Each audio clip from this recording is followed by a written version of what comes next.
Good morning दोस्तों। हम पिछली क्लास में पढ़ रहे थे कि जो पराग नलिका है उसका भ्रूणकोश में प्रवेश कैसे होता है।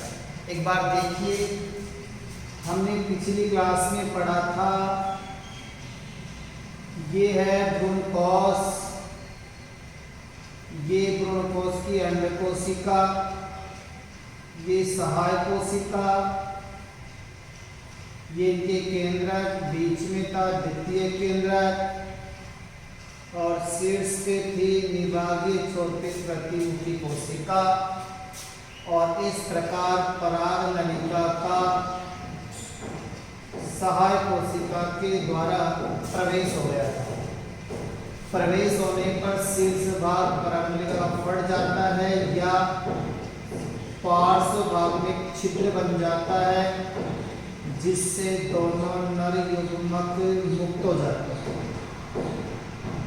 अब ये जो नर युग्मक हैं दोनों निषेचन में भाग लेंगे। तो अगला टॉपिक है अपना निषेचन, फर्टिलाइजेशन। अब देखिए निषेचन क्या होता है। निषेचन की जो सबसे पहले खोज की बात करें तो वो है स्ट्रासबर्गर।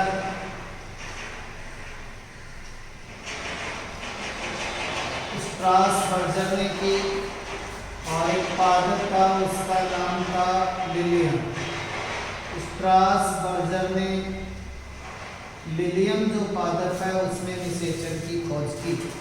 निषेचन होता क्या है, जो नर युग्मक है और दूसरा कौन सा मादा युग्मक, उनके केंद्रकों का संलयन, कोशिकाओं का मिलना नहीं, केंद्रकों का संलयन, न्यूक्लियस का फ्यूजन निषेचन कहलाता है। तो नर व मादा युग्मकों के केंद्रकों का संलयन निषेचन कहलाता है। देखिए एक टॉपिक और है इसमें, द्विनिषेचन, जिसको डबल फर्टिलाइजेशन कहते हैं। डबल फर्टिलाइजेशन क्या होता है, जब निषेचन की क्रिया दो बार संपन्न होती है। दो बार जब निषेचन होगा उसे द्विनिषेचन कहेंगे। द्विनिषेचन के बारे में सबसे पहले किसने बताया था, एज़ेनावासिन। एज़ेनावासिन नाम का वैज्ञानिक था, उसने द्विनिषेचन की खोज लिलियम, एक पादप लिलियम और दूसरा था फ्रिटिलेरिया। लिलियम व फ्रिटिलेरिया नामक पादप में द्विनिषेचन की खोज की। देखिए द्विनिषेचन की जो खोज है वो लिलियम और फ्रिटिलेरिया में एज़ेनावासिन ने की। तो याद रखना, द्विनिषेचन केवल और केवल एंजियोस्पर्म का ही गुण है, यानी द्विनिषेचन केवल एंजियोस्पर्म में ही पाया जाता है। जिम्नोस्पर्म में एकल निषेचन पाया जाता है। एकल निषेचन का केवल निषेचन की क्रिया एक बार ही संपन्न होती है। अब दो बार निषेचन, इधर देखिए कैसे होगा। ऊपर कौन सी प्रतिमुखी कोशिका, ये द्वितीय केंद्रक और ये अंड और सहाय कोशिका। तो ये थी अंड कोशिका, एग सेल। अंड कोशिका एगुणित होती है, दो नर युग्मक मुक्त हुए थे। ये नर युग्मक भी क्या होते हैं, ये कौन था, द्वितीय केंद्रक, सेकेंडरी न्यूक्लियस, ये था 2n, और ये थी प्रतिमुखी कोशिका एंटीपोडल सेल। प्रतिमुखी कोशिका एंटीपोडल सेल, ये भी क्या थी, n। तो देखिए एक नर युग्मक जो n था, यानी नर युग्मक है एक, क्या था, n। इसका जो केंद्रक है वो मिलता है द्वितीय केंद्रक से, द्वितीय केंद्रक से मिल गया। द्वितीय केंद्रक क्या था, 2n। तो इसका केंद्रक और इसका केंद्रक जब मिलता है तो ये 2n और ये n, ये कहलाता है त्रिक संलयन, ट्रिपल फ्यूजन। तो त्रिक संलयन किसे कहते हैं, नर युग्मक व द्विगुणित द्वितीय केंद्रक का संलयन त्रिक संलयन कहलाता है। इसका 3 का मिलन होता है। त्रिक संलयन के दौरान जब इसका निषेचन होता है तो जो संरचना बनती है उसका नाम है भ्रूण कोश। देखिए ये पूरी संरचना भ्रूण कोश है, और जो अवसंरचना बनी है वो है भ्रूण कोश, जिसको एंडोस्पर्म कहते हैं। ये भ्रूण कोश बन गया। तो अब आपसे कोई पूछे भ्रूण कोश की सूत्र गुणिका क्या होगी, आ चुका एग्जाम में। तो भ्रूण सूत्र गुणिका का अर्थ होता है उसमें कितने गुणसूत्र हैं, तो इसमें गुणसूत्र हैं 3n, यानी त्रिगुणित होगी भ्रूण कोश की सूत्र गुणिका। तो एक बार निषेचन तो ये हुआ। अब देखिए दूसरा निषेचन, ये है नर युग्मक, दूसरा नर बेबी है, और एक है अंड कोशिका। अंड कोशिका है वो भी क्या है, n, और इसका केंद्र मिलेगा। तो नर व मादा दोनों का केंद्र मिल गया। तो ये हो गया, क्या कहलाएगा, ये निषेचन कहलाएगा। और इस निषेचन से जो बनेगा वो होगा युग्मनज, जाइगोट होगा। ये क्या होगा, 2n। देखिए निषेचन के दौरान अगर द्विगुणित संरचना बनती है तो उसे सत्य निषेचन कहते हैं। तो इसमें द्विगुणित संरचना बनी, इसलिए ये तो कहलाएगा सत्य निषेचन। और निषेचन के दौरान अगर द्विगुणित संरचना नहीं बनती है तो वो कहलाता है असत्य निषेचन। तो ये कौन सा निषेचन होगा, असत्य निषेचन। तो इस प्रकार 2 बार निषेचन हुआ। एक निषेचन से भ्रूण कोश बनता है और दूसरा जो है युग्मनज बनता है। तो ये नर युग्मक जब अंड कोशिका के पास में आता है तो अमीबीय गति करता हुआ आता है। तो अमीबीय गति के द्वारा जो है नर युग्मक अंड कोशिका के पास आता है। इस प्रकार दोनों में निषेचन की क्रिया संपन्न होती है।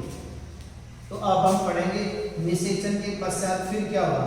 अभी छोटा सा तो भी चलता है इसमें, निषेचन पश्चात घटनाएं, पोस्ट फर्टिलाइजेशन फेज। निषेचन के पश्चात क्या होगा, तो निषेचन के बाद में जो घटनाएं घटित होती हैं उन्हें निषेचन पश्चात घटनाएं कहते हैं। निषेचन के पश्चात क्या होगा, बाह्यदल कुंज झड़ जाता है, दल कुंज झड़ जाता है, ये प्रतिमुखी कोशिकाएं नष्ट हो जाती है और सहायक कोशिका भी नष्ट हो जाती है। केवल इधर इससे तो बन गया भ्रूण कोश और इससे बन गया युग्मनज। तो अब हम इसके बारे में पढ़ेंगे, भ्रूण कोश क्या होता है, कैसे होता है, इसकी डेफिनेशन और इसके टाइप्स।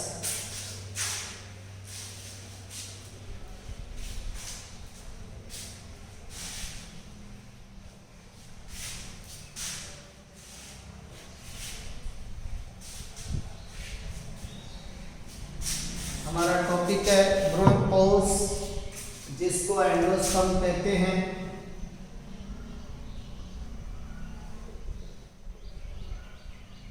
भ्रूण कोश, एंडोस्पर्म। सबसे पहली बात भ्रूण कोश कहेंगे किसे, तो भ्रूण कोश कहेंगे जो नर युग्मक व द्वितीय केंद्रक के संलयन से,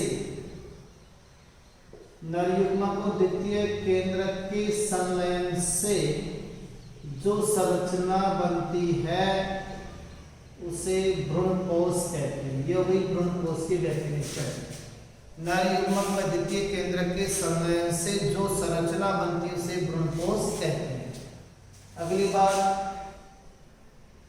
भ्रूणकोश की सूत्र गुणिता क्या होगी? भ्रूणकोश की सूत्र गुणिता होती है 3n। ये भ्रूणकोश किसका है? ध्यान रखना, ये है एंजियोस्पर्म का। अगर मैं बात करूं जिम्नोस्पर्म का, तो याद रखना जिम्नोस्पर्म का जो भ्रूणकोश है वो निषेचन से पहले बनता है, जबकि एंजियोस्पर्म का निषेचन के बाद में बनता है। तो जिम्नोस्पर्म में जो भ्रूणकोश है उसका निर्माण कब होगा? निषेचन से पूर्व होगा। इसलिए जिम्नोस्पर्म के भ्रूणकोश की जो सूत्र गुणिता है वो एक गुणित होती है, n होता है। ये निषेचन के बाद में बनता है, इसलिए 3n, और ये क्या होगा? n।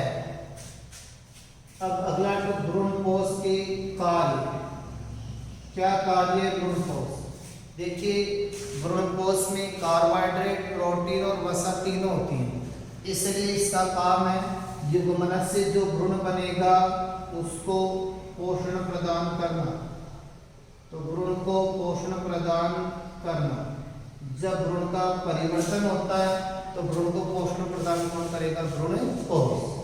क्यों करेगा? क्योंकि इसमें कार्बोहाइड्रेट, वसा और प्रोटीन होता है। दूसरी बात याद रखना, एक भ्रूणकोश होता है उसका नाम है कोशिकीय भ्रूणकोश।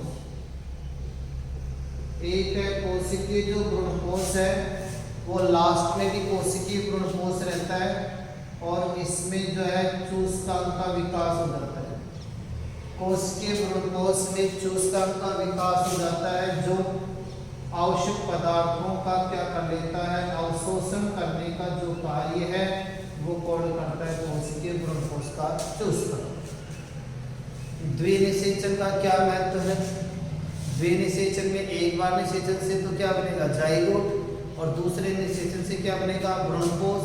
तो भ्रूणकोश भ्रूण को क्या प्रदान करेगा? पोषण। अगर एंजियोस्पर्म में द्विनिषेचन नहीं होता तो भ्रूणकोश नहीं बनता, भ्रूणकोश नहीं बनता तो भ्रूण परिवर्धन के दौरान पोषण नहीं मिलता, पोषण जब नहीं मिलेगा तो भ्रूण का परिवर्धन नहीं होगा। तो ये इसके दो कार्य हो गए। अब अगला टॉपिक है भ्रूणकोश। भ्रूणकोश के प्रकार क्या क्या हैं वो अपने को देखना। भ्रूणकोश 3 प्रकार का। वेरी वेरी इंपॉर्टेंट क्वेश्चन है, सीधा एग्जाम में क्वेश्चन आता है। भ्रूणकोश किसे कहते हैं? इसके प्रकारों का वर्णन कीजिए। तो सबसे पहला प्रकार है उसे बोलते हैं केंद्रकीय भ्रूणकोश, इसको बोलेंगे न्यूक्लियर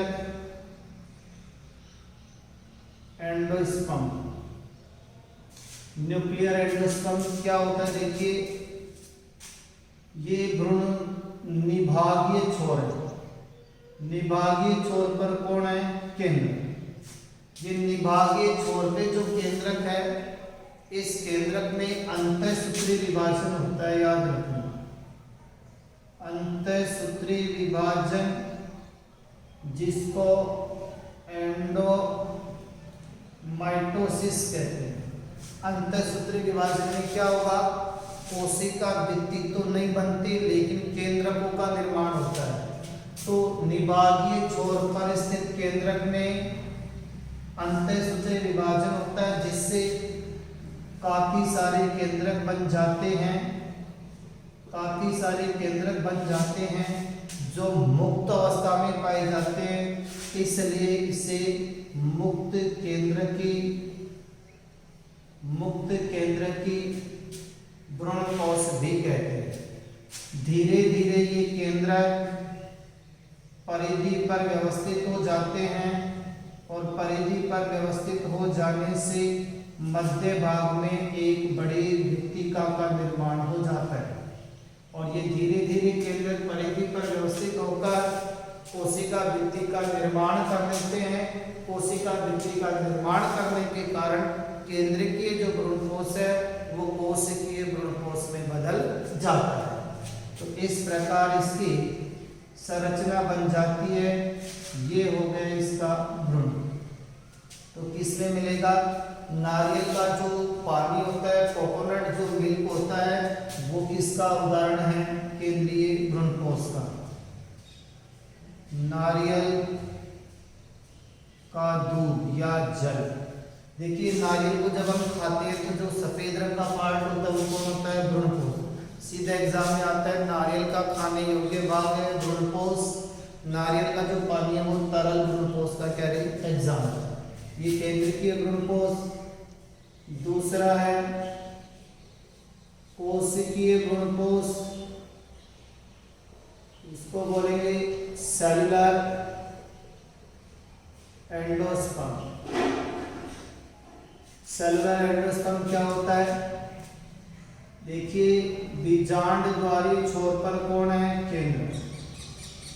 बीजांड द्वारी छोर पर जो केंद्रक है इसमें विभाजन होता है।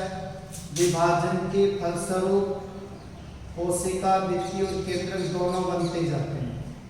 कोशिका भित्ति और केंद्रक दोनों बनेंगे और दोनों बनने के कारण केंद्रक का भी निर्माण हो रहा है, कोशिका भित्ति का भी निर्माण हो रहा है। इसलिए ये जो भ्रूणपोष है कोशिकीय, ये अंत तक भी कोशिकीय भ्रूणपोष ही रहता है। ये कभी किसी में परिवर्तित नहीं होता। इसमें चूसकांक का विकास हो जाता है जिसके द्वारा आवश्यक पदार्थों का अवशोषण कर जो है अंकुरित भ्रूण को पोषण प्रदान करता है। इसको है गेमोपिटेलिवर एग्जाम्पल है इसका। गेमोपिटेलिवर। अब तीसरा जो भ्रूणपोष है उसका नाम है हेलोबियल भ्रूणपोष। ये क्या होगा? Helobial endosperm. ये जो हेलोबियल एंडोस्पर्म है ये केंद्रीय भ्रूणपोष और कोशिकीय भ्रूणपोष दोनों का मिला जुला रूप है। मिला जुला रूप का मतलब निभागीय छोर, और ये कौन सा है? बीजांडद्वारीय छोर का केंद्र। निभागीय छोर पर तो अंतःसूत्री विभाजन होगा और इस पे कौन सा होगा? समसूत्री। इसमें विभाजन से केवल केंद्र ही बनेगा और इसमें केंद्र और कोशिका भित्ति दोनों बनेगी। इसलिए दोनों का मिला जुला रूप है। और ये जो है एक बीजपत्री का जो हेलोबियल गण होता है उसमें पाया जाता है, इसलिए इसका नाम हेलोबियल रखा गया। यानी ये दोनों का क्या है? मिला जुला रूप। और ये एक मोनोकॉट का हेलोबियल गण। हेलोबियल जो ऑर्डर है उसमें पाया जाता है, या पॉलीपिटेलिवर के जो मेंबर हैं उसमें इस प्रकार का पाया जाता है। इसमें केंद्रीय और कोशिकीय दोनों प्रकार का भ्रूणपोष का मिला जुला रूप है। तो अब हमने पढ़ा भ्रूणपोष किसे कहते हैं, सूत्रगुणिता क्या होती है, इसके वर्ग क्या है और इसके प्रकार क्या है। अब देखिए आगे पढ़ते हैं इसमें। अब निषेचन होगा तो निषेचन के दौरान क्या क्या हो रहा है, इसमें क्या क्या चेंजेज होंगे, कौन कौन सी संरचनाएं बनेंगी। तो निषेचन के दौरान सबसे पहली बात करते हैं, एक तो फल की बात करते हैं, फ्रूट। देखिए फल किसे कहते हैं, फल क्या होता है। मादा भाग ये है जाया, और जाया का ये अंदर वाला भाग कौन है, अंडाशय। इसके बारे में हमने पढ़ा, ये है अंडाशय, ओवरी, और अंडाशय में कौन पाया जाता है, बीजांड।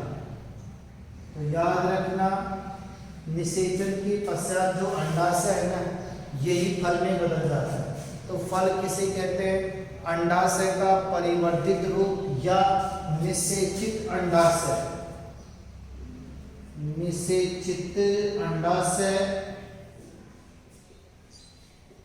क्या कहलाएगा, फल कहलाएगा। निषेचन के पश्चात अंडाशय किस में बदल गया? फल में।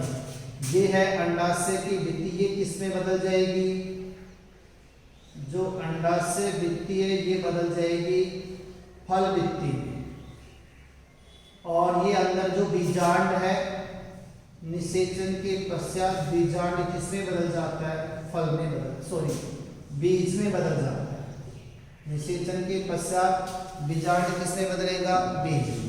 तो फल किसे कहते हैं? निषेचित अंडाशय या अंडाशय का परिवर्तित रूप फल कहलाता है। अंडाशय भित्ति फल भित्ति में परिवर्तित हो जाती है। अब फल के कौन कौन से भाग हैं? 3 है। एक होता है एक्सोकार्प, दूसरा है मेसोकार्प और तीसरा है एंडोकार्प। बाह्य फल भित्ति इसको कहते हैं, इसको बोलते हैं मध्य फल भित्ति और इसको कहेंगे अंतः फल भित्ति। अलग अलग फलों में अलग अलग भागों को खाया जाता है। जैसे आम का जो बाह्य छिलका होता है वो एक्सोकार्प है, आम के अंदर जो तंतु वाला जो रसीला भाग है वो मेसोकार्प है और जो उसकी गुठली है वो एंडोकार्प है। तो आम का खाने योग्य भाग कौन है? मेसोकार्प। अलग अलग फलों में अलग अलग भागों को खाया जाता है। अब है फल के प्रकार। देखिए फल 2 प्रकार के होते हैं, एक है सत्य फल और दूसरा है असत्य फल। यानी ऐसे फल जिनका विकास केवल और केवल अंडाशय से होता है। ऐसे फल जिसका विकास केवल किससे होगा? अंडाशय से होगा। वो कौन से फल कहलाएंगे? सत्य। जैसे इसका एग्जाम्पल है आम और चीकू। तो आम चीकू ऐसे फल है जिनका विकास केवल अंडाशय से होता है। असत्य फल ऐसे फल जिनका विकास अंडाशय से नहीं होता, बाकी पुष्प के अन्य किसी भाग जैसे बाह्यदलकोन, दलकोन, पुमांग, जाया और जो पुष्पासन आदि से होता है। यानी अंडाशय के अलावा अन्य किसी भाग से होता है, उसे कौन सा फल कहेंगे? असत्य। और इसका एग्जाम्पल है सेब और है नाशपाती। याद रखना सेब और नाशपाती दोनों का जो विकास है वो होता है पुष्पासन से। एग्जाम में पूछा जाता है सेब और नाशपाती का विकास किस भाग से होता है? पुष्पासन से। और ऐसे फल है असत्य। अब एक इसमें टॉपिक है अनिषेक फलन, पार्थेनोकार्पी।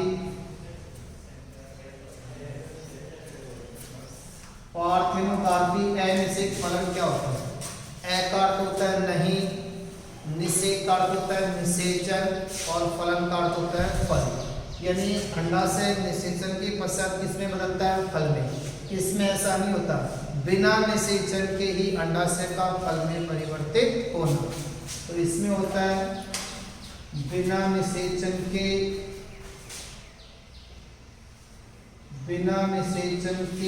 फल में, बिना निषेचन के अंडाशय का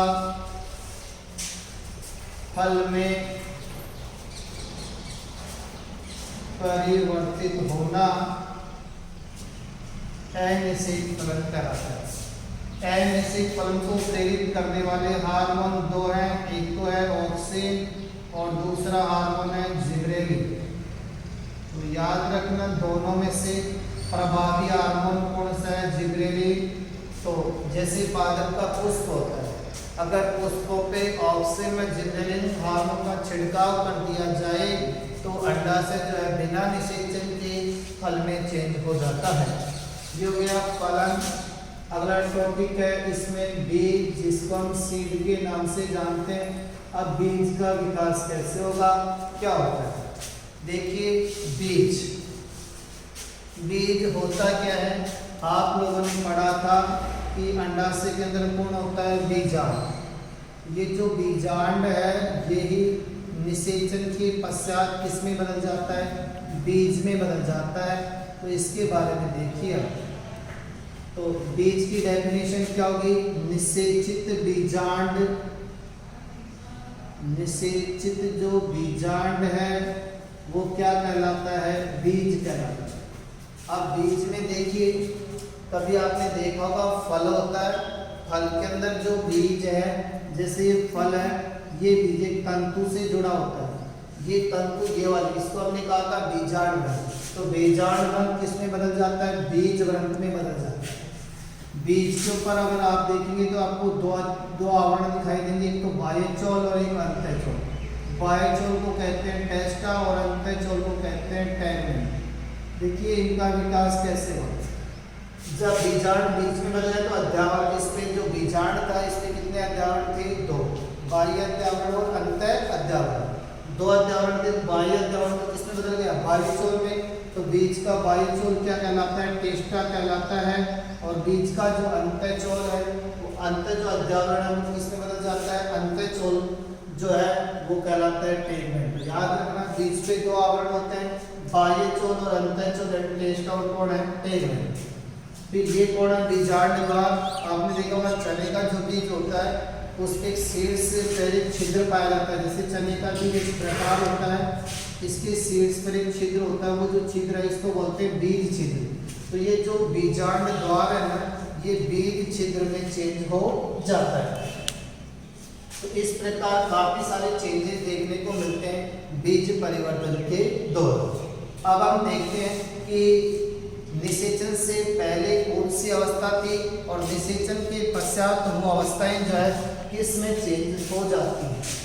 तो देखिए अब हमें इसको एक सारणी के रूप में पढ़ने की, अंतर के रूप में हम पढ़ लेते हैं, जिसके आधार पे हमें समझ में आ जाएगा कि तो किस प्रकार होता है। देखिए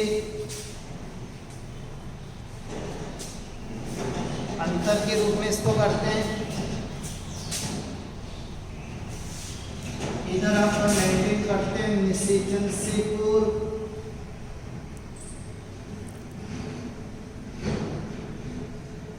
इधर लिखते हैं निषेचन के पश्चात।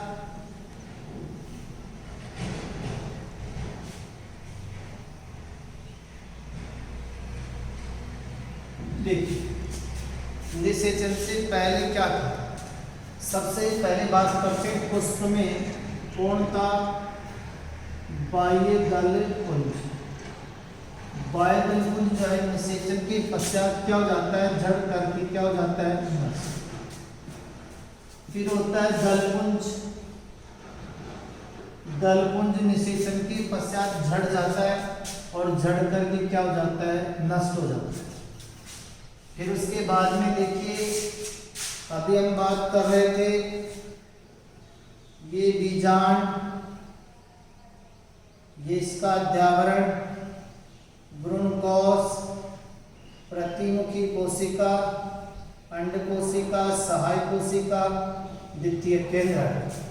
अब देखिए आगे जो अंडाशय था वो किस में बदल गया? फल में। जो अंडाशय भित्ति थी वो किस में चेंज हो गई? फल भित्ति में। अंडाशय भित्ति किस में? फल भित्ति में। अब ये कौन है? बीजांड। बीजांड किस में चेंज होगा? बीज में। अब देखिए ये बीजांड तो ये वाला था, ये कौन था? बीजांड ग्रंथ, जिसके बारे में मैंने अभी बताया। जो बीजांड ग्रंथ है ये चेंज हो जाता है बीज ग्रंथ में। अब देखिए ये कौन है? बीजांड द्वार। बीजांड द्वार किसमें होगा? बीजांड द्वार होगा बीज छिद्र में। इसमें हमने कहा था कि ये जो बीजांड ग्रंथ एक अवशेषी संरचना के रूप में पाया जाता है, जिसको क्या दिया था नाम? राफी। ये क्या रहेगा? अवशेषी, या ये भी क्या हो जाएगा? नष्ट। अब ये बीजांड में कितने अध्यावरण थे? 2। बाहर वाला क्या कहलाएगा? बाह्य अध्यावरण। बाह्य अध्यावरण किसमें चेंज हो जाएगा? बाह्यचोल। और बाह्यचोल को हमने क्या नाम दिया था, टेस्टा। अंदर वाला जो आवरण है वो क्या कहलाएगा, अंतः अध्यावरण। अंतः अध्यावरण क्या कहलाएगा, अंतःचौल। अंतःचौल को कहते हैं टेगुल। ये कौन था, बीजांडकाय। मैंने कहा था बीजांडकाय या तो नष्ट हो जाता है या अवशेषी संरचना के रूप में शेष रहता है, जिसे पेरिस्पर्म या परिभ्रूण कोश कहते हैं। ये हो गया बीजांडकाय, जिसको हमने कहा था या तो क्या हो गया, नष्ट या परिभ्रूण कोश के रूप में शेष मिलेगा आपको। ये कौन थी, सहायक कोशिका। निषेचन के पश्चात जो सहायक कोशिका है वो क्या हो जाती है, नष्ट। फिर कौन है, अंड कोशिका। अंड कोशिका निषेचन के पश्चात किसमें बदल जाएगी, ये चेंज हो जाएगी भ्रूण में। फिर कौन है, द्वितीय केंद्रक। जो द्वितीय केंद्रक है वो निषेचन के पश्चात किसमें बदल जाएगा, भ्रूण कोश एंडोस्पर्म में चेंज जाएगा। फिर कौन है, प्रतिमुखी कोशिका। प्रतिमुखी कोशिका जो है वो निषेचन के पश्चात नष्ट हो जाती है। तो इस प्रकार निषेचन से पहले वाली जो अवस्थाएं हैं वो निषेचन के पश्चात इन अवस्थाओं में चेंज हो जाती है। अब हम इसमें पढ़ते हैं अगला टॉपिक। छोटी छोटी इसमें डेफिनेशन चलती रहती हैं, वो क्या होती है। छोटी छोटी डेफिनेशंस के बारे में अगर हम बात करें तो सबसे पहली बात है, एक तो होता है एरिल। क्या होता है, एरिल में हमने बताया था जब तीसरा अध्यावरण मोटी मांसल गुद्देदार संरचना के रूप में पाया जाता है उसे हम क्या कहते हैं, एरिल। तो एरिल कौन सा अध्यावरण होता है, ये होता है तीसरा अध्यावरण। तो जो अरंडी और लीची है उसमें 3 अध्यावरण पाए जाते हैं। तो लीची का खाली योग्य भाग कौन है, एरिल। फिर देखिए परिभ्रूण कोश, इसको बोलते हैं पेरिस्पर्म। क्या होता है, जब बीजांडकाय पतली अवशेषी संरचना के रूप में शेष रहता है उसे पेरिस्पर्म कहते हैं। इसका एग्जाम्पल है काली मिर्च और चुकंदर। अगली बात करें तो फोरेनिकल। देखिए अरंडी होती है यूफोर्बिएसी कुल्ली। अरंडी का जो बीज होता है उस पे सफेद प्लग, एक सफेद संरचना पाई जाती है धब्बेनुमा। ये सफेद धब्बेनुमा संरचना कहलाती है फोरेनिकल और इसका एग्जाम्पल है अरंडी। अगला है ओपर्कुलम। ओपर्कुलम क्या होता है, जितने भी एक बीज पत्री होते हैं उनमें पे प्लग नुमा संरचना पाई जाती है, ये प्लग नुमा संरचना कहलाती है ओपर्कुलम और ये आपको मिलेगा मोनोकोट में। तो इस प्रकार हमने छोटी छोटी डेफिनेशंस देखी। अब देखते हैं द्विबीज पत्रियों में भ्रूण विकास कैसे होता है और फिर पढ़ेंगे इसका पीढ़ी एकांकरण। तो सबसे पहले अब देखते हैं, आगे बढ़ते हैं हम इसका पीढ़ी एकांकरण देखते हैं। पीढ़ी एकांकरण कैसे होता है,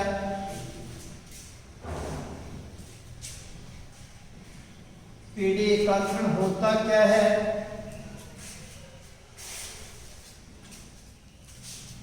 अल्टरेशन ऑफ जनरेशन।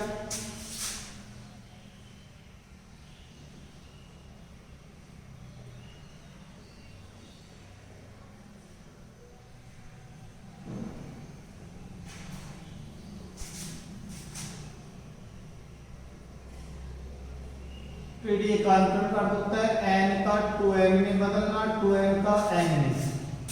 n को कहते हैं गैमेटोफाइट, हिंदी में बोलते हैं युग्मकोद्भिद और इसको बोलते हैं स्पोरोफाइट।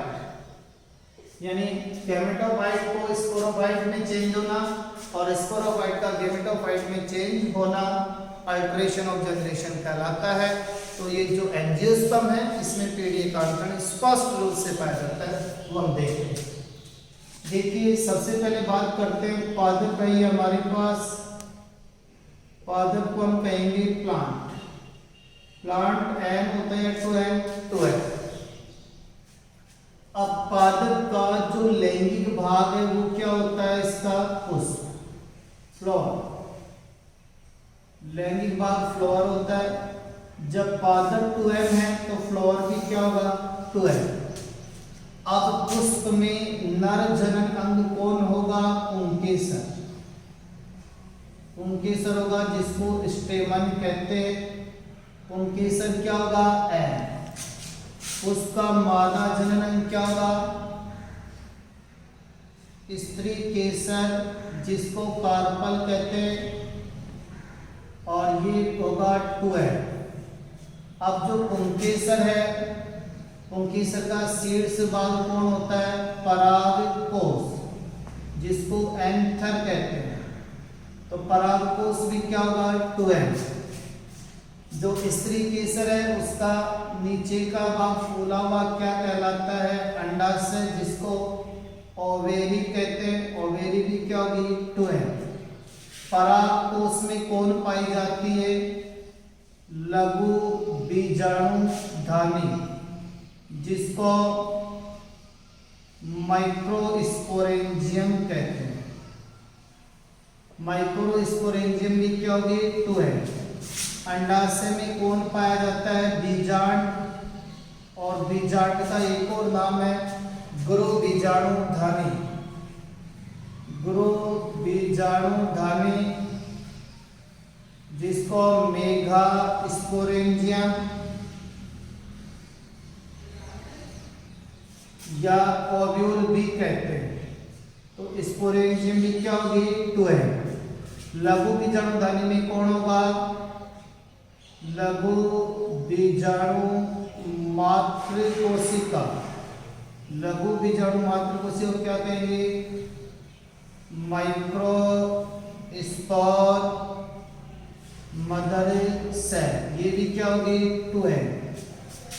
गुरु बीजाणुधानी में कौन होगा, गुरु बीजाणु मातृ कोशिका जिसको कहते हैं मेगा स्पोर मदर सेल। ये भी क्या होगी, 2n।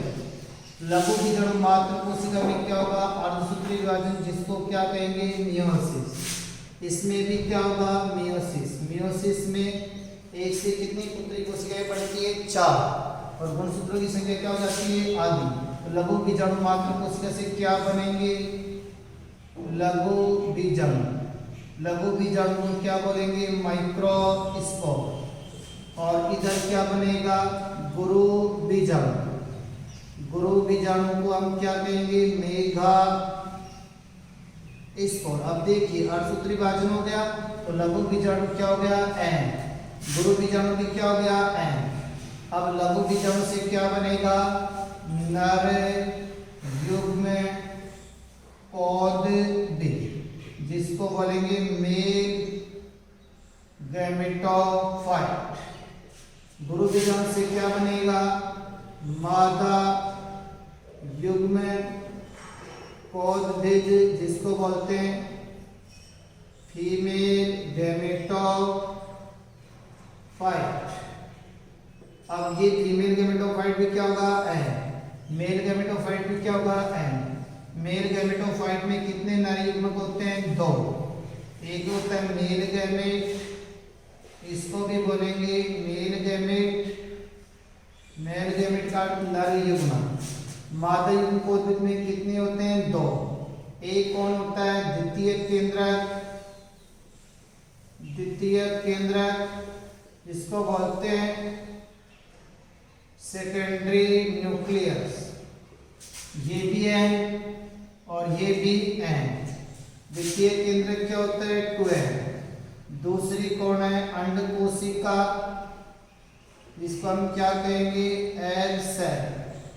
एग सेल क्या होती है, n। मैंने कहा था और त्रिज्यीय में निषेचन कितनी बार होता है, 2 बार।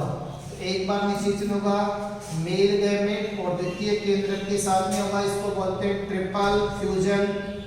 हिंदी में बोलेंगे त्रिसंलयन, ट्रिपल फ्यूजन। ट्रिपल फ्यूजन से क्या बनेगा, मैंने कहा था भ्रूणपोष बनेगा, जिसको हम कहते हैं एंडोस्पर्म, जो परिवर्धित भ्रूण को पोषण प्रदान करेगा। ये बन गया 3N, पोषण प्रदान करके ये नष्ट हो जाता है। अब दो बार निषेचन हो गया, तो एक नरयुग्मक ये था, अंडकोशिका ये थी, दोनों के मध्य क्या होगा, निषेचन, फर्टिलाइजेशन। फर्टिलाइजेशन से क्या बनता है, युग्मनज बनता है। युग्मनज को हम क्या कहते हैं, जाइगोट कहते हैं। जाइगोट क्या होगा, 12। जाइगोट से क्या बनेगा, भ्रूण बनेगा। भ्रूण को क्या कहेंगे, एम्ब्रियो, जो क्या होता है 12। एम्ब्रियो का जब अंकुरण होगा तो वापस क्या बनेगा, पादप। यानी एन से क्या बनेगा 2n, और 2n से क्या बनेगा n, अर्थात gametophyte convert in sporophyte and sporophyte convert in gametophyte, that is का अल्टरेशन ऑफ जनरेशन। इसी के साथ में ये हमारा तीसरा चैप्टर कंप्लीट होता है। Thank you.